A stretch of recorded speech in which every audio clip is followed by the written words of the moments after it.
Sevgili izleyenlerimiz, bu çarıkları Türkiye'den, bizim kültürümüzden tanırsınız. Burada da çarık mı deniyor? Burada ne şekilde yapılıyor? Bizler de meraktayız. Ve burada hemen çarıkçıyı gezen bir vatandaşımıza mikrofon uzatmak istedik. Sizi biraz tanıyabilir miyiz? Tabii ki merhabalar. Öncelikle adım İsmail Gökbaraz. Aslen Aydınlıyım, Nazilli tarafında. 12 seneden beri Üsküp'te bulunuyorum. Öğrenciliğimi burada yaptım. Türkiye Cumhuriyeti'ne ait bir üniversitede.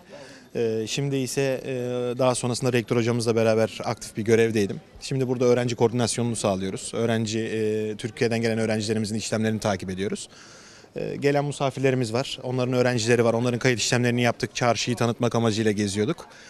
Tevafuk olarak sizinle karşılaştık.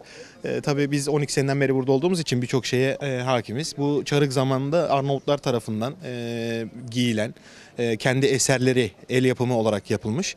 Kendi eserleridir. Eski teyzelerimiz, şu andaki buradaki köylerimizde birçok teyzelerimiz, amcalarımız hala daha el işçiliği yapıp bunlardan satıp ekonomisini geçindiriyorlar. Peki bunları hala giyen, kullanan var. Giyen Gostivar, Tetova, Kumonova gibi bölgelerimizde hala da kullananlar var. Peki burada öğrenci olmak, okumak bir Türk olarak nasıldı?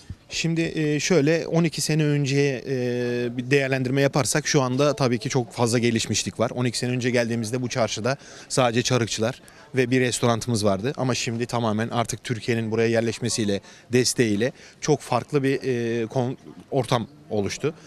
Türk yatırımcılarımız çok fazla öğrencilerden dolayı. Aslında Makedonya ekonomisini kalkındıran en büyük etkenlerden bir tanesi öğrenci. Şu anda Uluslararası Balkan Üniversitesi var, Türkiye Cumhuriyeti Üniversitesi. Burada öğrenci popülasyonuna baktığımız zaman yaklaşık 3000 tane öğrenciyi sadece Balkan Üniversitesi barındırıyor. Kiril Metod Üniversitesi var, devlet üniversiteleri. Bu üniversitelerimizde yaklaşık 1000'e yakın öğrencilerimiz var. İştip'te Golçe Delçev Üniversitesi var. İşte burada Fon Üniversitesi var, Evropski Üniversitesi var. Buralardaki öğrenci popülasyonuna baktığımız zaman yaklaşık şu dönemde, şu tarihte 10.000'e yakın öğrencimiz var. Çünkü uluslararası bir diplomaya sahip oluyor öğrenci burada. Çok kültürlü ve milletli bir yerden mezun olduğu için de ayaklarının üstünde durması çok kolay oluyor. İlk geldiklerinde çok zorluklarla karşılaşabiliyorlar.